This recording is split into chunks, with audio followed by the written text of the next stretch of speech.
You're tuning into Black and White Sports on YouTube. The no-holds-barred truth on sports. The main event starts. All right, Black and White Sports supporters, let's talk about the Jets, all right? Got a couple of things. Got a Jets fan that was born into his fandom. I don't even know what that's like. My dad was a Cowboys fan. I'm in Texas. My dad was a Cowboys fan. I'm a Niners fan. And ironically enough, I became a Niners fan watching a game they were playing against the Cowboys. The Dwight Clark catch. The catch. And I always was like, man, those uniforms are cool, and that was an awesome catch, and blah, blah, blah. I was like 5 years old. And I was like, that's my team. My son and his mother, Pittsburgh Steelers fans. Ain't neither one of them from Pittsburgh. In fact, you're either sort of a Cowboys fan in Texas, or you are literally a fan of anybody, any other team, and you hate the Cowboys. We got a lot of Steelers fans here, a lot of Raiders fans, some Niners fans, not a ton of Packer fans like you might think.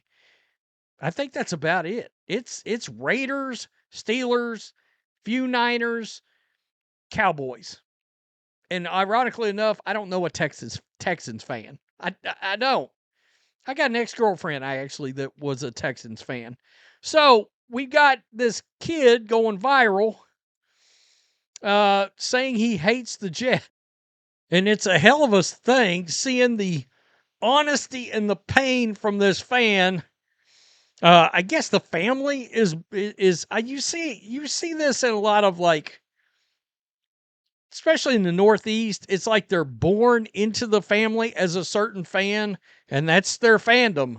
And I'm like, okay, well, I mean, my dad loved the Cowboys, but, you know, my dad he had a lack of patience. So, I don't know. I can't remember my dad not shitting on the Dallas Cowboys, to be honest, even though he was a huge fan. And this kid is, I mean, really putting it all out there. He is putting it all out there.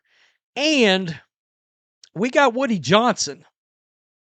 I mean, shredding Justin Fields, essentially.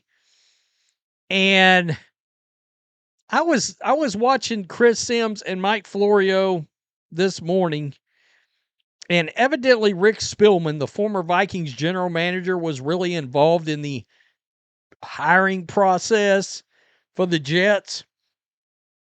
And it just so happens Rick Spielman was a massive Justin Fields fan when he was coming out in the draft. So now people are wondering, well, who really wanted Justin Fields on this team? We know Aaron Glenn didn't want Aaron Rodgers. And by the way, that looks like that's fully backfired, because I said Rodgers was going to be a lot better this year because he was going to be healthy.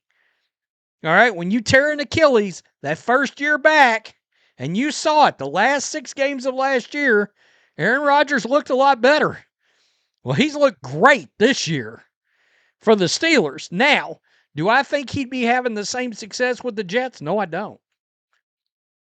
I don't. There's something poisonous in this organization. Like a lot of these the Browns, maybe the Panthers. David Tepper looks like he's poisonous. You know, it's back to ownership, generally speaking. So let's look at the Jets fan before we get to Woody Johnson and Justin Fields making comments. See them and get your thoughts on the game. I hate this team. I was born into this, and I'm not going to ever... I'm always a Jets fan, but, like, I hate this team. See them and get your thoughts on the game. I mean, that's some of the most rawest emotion ever. I mean, that's keeping it real. It really is. Wow. Look, this guy crying. I mean, you know, I feel you, little bro. Been rooting for the Browns my whole life. And the past 26 years has just been miserable. I got to tell you, I'm not going to lie. I'm glad I'm a Niners fan.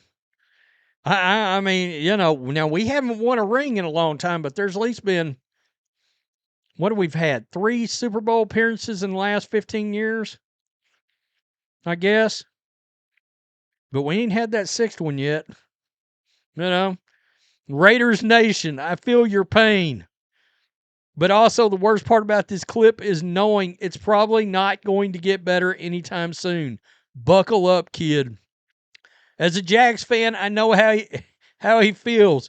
Welcome to the club. I'm a Bears fan. Try being a Lions fan growing up. Hey, that does tell you. That does tell you. The Bills, the Lions, you can turn it around. But it starts with getting the right. Look, the Niners went through 10 years of this kind of bullshit dysfunction from Jed York. All right, when the Niners went over to the Yorks, the kids took over. That was a dark time for the franchise. And Jed York finally said he fired Jim Harbaugh because of a feud. Huge mistake. All right, made the right hiring, but Trent Baalke was there and he was poisonous too. Fired Jim Harbaugh, hired Jim Tom Sula. I mean, what the fuck, you know? There was Mike Singletary in there. And then, of course, Chip Kelly. And Jed York took a step back as an owner and said, this isn't working. So he targeted Kyle Shanahan, an offensive guru, and asked Kyle, who do you want as your general manager? And they got together. John Lynch was the dude. And part of that was relationships coming from Mike Shanahan, the Denver Broncos, Lynch, all of that. They paired up together, and it has put the 49ers on a great track. All right? Now, there's been some down years because of quarterback injuries in there. But if Garoppolo was healthy, if Purdy was healthy, they're going to the playoffs. It can turn around. The Bills have turned it around. Josh Allen.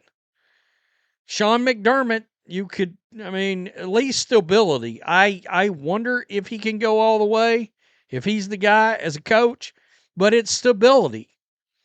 Right? The Lions, Dan Campbell, had a plan. Build the offense, defensive line.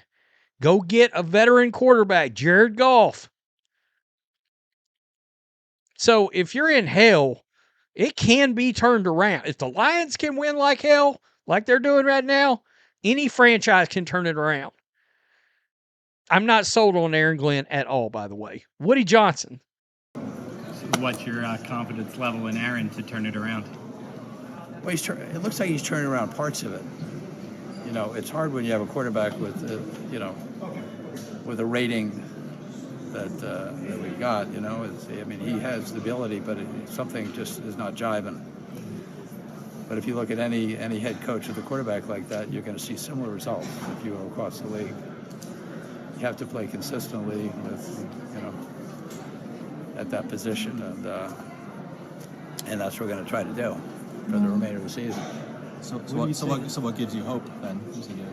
I just think defense, special teams are doing better. Defense is pretty good, and if we can just complete a pass, it would look good. We got to complete some passes. You got to convince them that you can do something. Otherwise, it's hard to have have a game that you can win. What do you say to the fans who've lost hope? I mean, I know it's early. Okay, so he craps all over Justin Fields right there. I have my doubts about the system that Justin Fields is in. I just think Arthur Smith looked like a guy that had finally put something together. And he thought he could do something with Justin Fields. But I also believe Justin Fields ain't really the guy. Now, nobody's going to be the guy if they have the wrong offensive coordinator in there. That's the thing. The offensive system, not going to lie to you, I don't think Aaron Glenn's a guy either. I don't. You know, the defense has looked a little better. Special teams have looked a little better, but I do not think Aaron Glenn is the guy. I mean, when you go look at Aaron Glenn's defensive statistics over the years, he hasn't been the guru that everybody's made him out to be. And if he gets a few injuries, forget about it. The defense collapses. And I don't like Aaron Glenn's lack of professionalism when dealing with questions. I don't. I don't like how he handled Aaron Rodgers on a personal level. There was no reason for that. No reason to treat an MVP like that, a 4-time MVP, first ballot Hall of Famer. I thought it was Bush League unprofessional bullshit, the way he handled that situation. So I got my doubts about the coaching too. But that's what you get. I mean, you know, they had an opportunity. They could have went out there and got a Gruden, right? In fact, I got a Justin Fields making comments right here. Like I told you guys earlier in the week, I'm about to just be real right now. I've always asked God to give me an opportunity and a platform to spread His word, and sometimes it doesn't play out the way you always plan it. I think the position I'm in right now is a great opportunity to spread that message and really kind of get the world to know how I feel about him and how great he is. I've been through a lot in my career, especially my NFL career, college career. God's been with me through the ups and downs, and I'm probably at a low right now, and I think the old me would feel some certain type of way, but it's just now like my faith is so rooted in Christ to where it's like I told you guys earlier this week, nothing can break me, and that's just what it is. And as far as my job goes here, I'm going to be the same. I'm going to come to work the same. I'm going to lead the same. And again, just try to continue to spread that message of how good God is, and no matter what I go through in life, I know I'm strong enough to handle it. I know He's strong enough to help me handle it and stuff like that. So sorry to kind of get that, but I just felt like this thing that's happening right now is a great opportunity for me to spread His word. Hey, I can't be mad at him for that. I can't. That takes some balls. Lack of a better way. Take some balls in this day and time to come out, stand out there, talk about the word of God. Now, I appreciate that. I do. Probably shouldn't have used the word balls if I was going to talk about that, but I mean, seriously, in the face of getting drowned by his owner, not bad. Do I think he's a backup quarterback? Yeah. I think that's just where we're at. I think he's a backup quarterback in the National Football League. I thought in the right system, maybe he could be a starter, this and that and the other. I think it's officially a wrap on the I'm a starter part of the Justin Fields chapter. You can close the book on it. Now, he's real young, actually. Could Justin Fields have a second act in 3 years, 4 years, 5 years, a la, Sam Darnold, Daniel Jones, Geno Smith? Maybe. Baker Mayfield, maybe, with the right coach. But he's got to have the right coach. And I think Woody Johnson just keeps getting it wrong. And I think most of these bad organizations just keep getting it wrong. I think the Jags got it right with Liam Cohen. But I'm concerned that maybe they shouldn't have traded for Travis Hunter. And I will say this, Liam Cohen will either fix Trevor Lawrence or expose him. And it looks like he's exposing him. Liam Cohen is one that helped resurrect Baker Mayfield. So he's either going to fix Trevor or he'll find the next good quarterback. I kind of like what the Jags did. The Jets, they need a professional NFL coach. John Gruden, Mike McCarthy, somebody like that. Not another coordinator guy. Unless it was a Ben Johnson, not another coordinator guy. Mike Vrabel, they wanted Mike Vrabel pretty badly. And it got the Patriots to move real fast. And look what that's done. Coaching matters. It's everything. Even a bad franchise, if you get the right coach, it can straighten everything else out. Tell me what you think. The Jets, that boy, I hate this team. Bless his heart. That's fudged. That's fudged. Peace. I'm out. Till next time. Thanks for watching the show. Be sure to like, comment, and subscribe. Be sure to tune in next time on Black and White Sports.